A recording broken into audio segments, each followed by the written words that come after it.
നമസ്കാരം. വനമാലിയിലേക്ക് ഏവർക്കും സ്വാഗതം. ശ്രീ ഗുരുവായൂരപ്പ ഭക്തരിൽ പ്രഥമ ഗണനീയനായ ശ്രീ പൂന്താനം തിരുമേനി രചിച്ച ശ്രീകൃഷ്ണ കർണാമൃതത്തിലെ 146 ശ്ലോകങ്ങളാണ് നമ്മൾ വായിച്ച് അർത്ഥം പറഞ്ഞത്. ഇന്ന് 147ാമത്തെ ശ്ലോകം മുതൽക്ക് നമുക്ക് വായിക്കാം. എന്നേ തുടങ്ങിയുദയാസ്തമയങ്ങൾ തോറും ഭിണ്ടെന്നുറങ്ങിയുമുണർന്നു മുടുത്തുമുണ്ടും നന്ദിച്ചു നന്ദതനയന്റെ പദാംബുജത്തിൽ ചേർന്നാവു നാവതിനു കൗതുകമെന്തിതാവൂ. ഉദയാസ്തമയങ്ങൾ തോറും എന്ന് വെച്ചാൽ എല്ലാ ദിവസവും ഭിണ്ടെന്നുറങ്ങിയും ഉണർന്നു മുടുത്തുമുണ്ടും. ഭിണ്ടെന്ന് എന്ന് വെച്ച് കഴിഞ്ഞാൽ വളരെ പെട്ടെന്ന്, അത് പണ്ടത്തെ മലയാളത്തിലെ വാക്കാണ് എന്നാണ് പറയുന്നത്. പെട്ടെന്ന് ഉറങ്ങിയും ഉണർന്നും ഉടുത്തും ഉണ്ടും എന്നുള്ള, അതായത് ആ ജീവിതം, ദിനചര്യ, അത് എന്നേ തുടങ്ങി എന്ന് വെച്ചാൽ കുറേ കാലമായി ഇത് തുടങ്ങിയിട്ട്. എന്ത് തുടങ്ങിയിട്ട്? ഭക്ഷണം കഴിക്കുക, ഉറങ്ങുക, അത് കഴിഞ്ഞ് എണീക്കുക, പിന്നെ കുളിച്ച് വീണ്ടും വസ്ത്രമൊക്കെ മാറുക. ഈ പണി തുടങ്ങിയിട്ട് കുറേ കാലമായി. നന്ദതനയന്റെ പദാംബുജത്തിൽ, കൃഷ്ണന്റെ ആ പാദാരവിന്ദത്തിൽ, ആ കാൽക്കൽ നന്ദിച്ചു ചേർന്നാവു, സന്തോഷത്തോടെ ചേർന്നിരുന്നെങ്കിൽ, നാവതിനു കൗതുകമെന്തിതാവൂ, നാവിന് അതിനുള്ള ആ ആഗ്രഹം ഉണ്ടാകാനായിട്ട് എന്താണാവോ ചെയ്യേണ്ടത് എന്ന് വെച്ചാൽ, ഉദയാസ്തമയങ്ങൾ തോറും എന്ന് പറഞ്ഞു. അതിന് ദിവസേന എന്നാണ് അർത്ഥം തോന്നുക. ഇവിടെ വേണമെങ്കിൽ ജന്മജന്മാന്തരങ്ങളായി എന്ന് പറയാം. എത്രയോ ജന്മങ്ങളായി എത്ര രൂപങ്ങളെടുത്ത് ജനിച്ചും മരിച്ചും ഈ സംസാര ബന്ധനത്തിൽ കുരുങ്ങിക്കഴിയായിരുന്നു. എന്നാൽ ഇപ്പോൾ ആ ഉണ്ണിക്കണ്ണന്റെ പാദങ്ങളിൽ ചേർന്നെങ്കിൽ എന്നൊരു ആഗ്രഹം നാവിന് തോന്നി തുടങ്ങിയിട്ടുണ്ട്.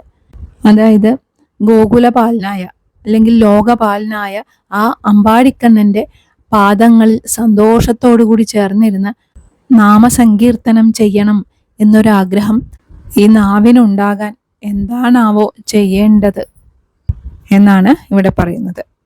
ഇനി അടുത്ത ശ്ലോകം. കണ്ണൻ കളിക്കും കളിക്കോപ്പു കാൺമാനെന്നോ കൊതിക്കുന്നു ദയാംബുരാശേ, ത്വന്നാമ സങ്കീർത്തനമെണ്ണി എണ്ണി 90 പരിവത്സരം മേ. ഇവിടെ ദയാംബുരാശേ എന്നാണ് സംബോധന ചെയ്യുന്നത്. കൃപാസമുദ്രമേ, കണ്ണൻ കളിക്കും കളിക്കോപ്പു കാൺമാൻ, ആ ഉണ്ണിക്കണ്ണൻ കളിക്കുന്ന ആ കളിപ്പാട്ടങ്ങളൊക്കെ കാണാനായിട്ട്, അതായത് ഉണ്ണിക്കണ്ണനെ കാണാനായിട്ട് തന്നെയാണ് എന്നേ കൊതിക്കുന്നു, കുറേ കാലമായിട്ട് ആഗ്രഹിക്കുന്നു. ത്വന്നാമസങ്കീർത്തനം, നിന്റെ ആ തിരുനാമങ്ങൾ എണ്ണി എണ്ണി അതിങ്ങനെ എണ്ണി ജപിച്ചുകൊണ്ട്, മേ 90 പരിവത്സരം അടുത്തു, ഞാൻ 90ാമത്തെ വയസ്സിൻ്റെ അടുത്ത് എത്തിത്തുടങ്ങി. ഉണ്ണിക്കണ്ണൻ കളിക്കുന്ന ആ കളിക്കോപ്പുകൾ കാണാൻ അല്ലയോ കൃപാസിന്ധോ, എത്രയോ കാലമായിട്ട് ഞാൻ ആഗ്രഹിക്കുകയാണ്. അവിടുത്തെ ആ തിരുനാമങ്ങൾ ജപിച്ചുകൊണ്ട് എനിക്കിപ്പോൾ 90 വയസ്സാവാറായി എന്നാണ് ഈ ശ്ലോകത്തിൽ പറയുന്നത്. ഇനി അടുത്ത ശ്ലോകം. നന്ദിച്ചുകൊള്ളുക തവ വന്നതുകൊണ്ടു നിത്യം നിന്ദിക്ക വേണ്ട ഗതിഭേദമൊരോന്നു കണ്ടാൽ, വന്ദിച്ചുകൊള്ളുക സകലാത്മകമീശ്വരം തം മന്ദിച്ചു പോകരുതജസ്രമകുരുന്നേ. അകക്കുരുന്നേ, മനസ്സേ, മനസ്സിനോടാണ് പറയുന്നത്. നിത്യം തവ വന്നതുകൊണ്ട് നന്ദിച്ചു കൊള്ളുക, നിത്യവും എല്ലാ ദിവസവും നിനക്ക് എന്താണ് വരുന്നത് അതുകൊണ്ട് സന്തോഷിക്കുക. ഗതിഭേദം ഓരോന്നു കണ്ടാൽ, ഇനി വേറൊരു പ്രകാരത്തിലാണ് വരുന്നത് എന്ന് വെച്ചാൽ, എന്തെങ്കിലും ഗ്രഹപ്പിഴകൾ വന്നാൽ നിന്ദിക്ക വേണ്ട, അതിനെ ഒട്ട് ആക്ഷേപിക്കുകയും വേണ്ട. സകലാത്മകം തം ഈശ്വരം അജസ്രം വന്ദിച്ചുകൊള്ളുക. സകല ചരാചരങ്ങളിലുമുള്ള ആ ഈശ്വരാംശത്തെ നിരന്തരം ഭജിച്ചുകൊള്ളൂ.